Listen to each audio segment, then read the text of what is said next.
তারাকে বরণ করে ঘরে তোলার বদলে তারাকে বাইরেই দাঁড় করিয়ে রাখলো অঙ্কনের মা। হ্যাঁ বন্ধুরা, সন্ধ্যা তারা সিরিয়ালে আজকের পর্ব তোমরা এরকমটাই দেখতে পাবে। এদিকে সন্ধ্যাকে যখন বরণ করে বাড়িতে তুলতে চাই, কিন্তু সন্ধ্যা কিছুতেই বরণ করতে দেয় না।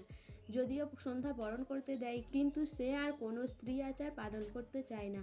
সে আকাশকে দিয়ে স্ত্রী আচার পালন করাতে চায়, কিন্তু আকাশ দুধে আলতায় পা দিয়ে হাঁটতে গিয়ে পড়ে যেতে যাবে, তখনই সন্ধ্যা ধরে নেয়। এরপরে সন্ধ্যা ঠিক করে স্ত্রী আচারগুলো পালন করবে। এটা দেখে আকাশ খুশি হয়। এরপর সন্ধ্যা আলতা পা করে ঘরে ঢুকে সন্ধ্যার মা মাঠানকে জিজ্ঞাসা করে যে সন্ধ্যা তো বাড়ির বউ হয়ে এলো, কিন্তু তারা কেমন আছে।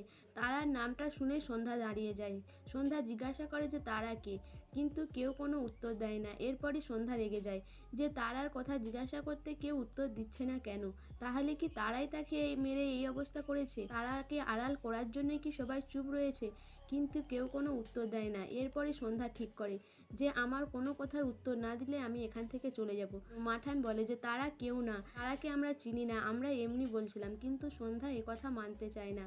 এরপরে সন্ধ্যা বলে ঠিক আছে, তোমরা আমাকে প্রতিজ্ঞা করেছিলে যে আমার স্মৃতিশক্তি ফিরিয়ে যেতে সাহায্য করবে, কিন্তু তোমরা সেটা করছো না। তোমরা যদি ভাবো দীর্ঘদিন ধরে আমার সাথে এরকমটাই করে চলবে আর আমি এই বাড়িতেই রয়ে যাব, তাহলে তোমরা ভুল করছো। আমি আমার নিজের স্মৃতিশক্তি এক সপ্তাহের মধ্যে ফিরিয়ে না দাও, তাহলে আমি এই বাড়ি ছেড়ে চলে যাব।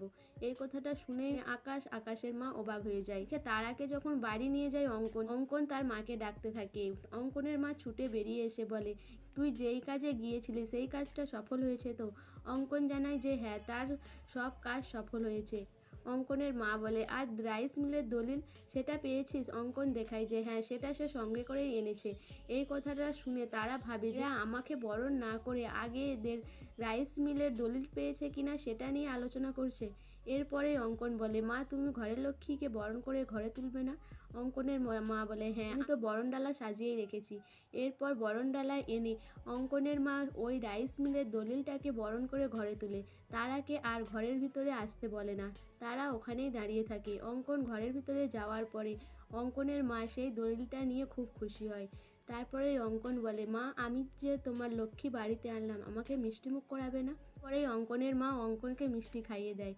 তারা বাইরে দাঁড়িয়ে ভাবে যে সে কোন বাড়িতে এসে পড়লো। তার কথা তো একবারও কেউ মনে করছে না, আর তাকে ঘরের ভিতরে ডাকলোও না।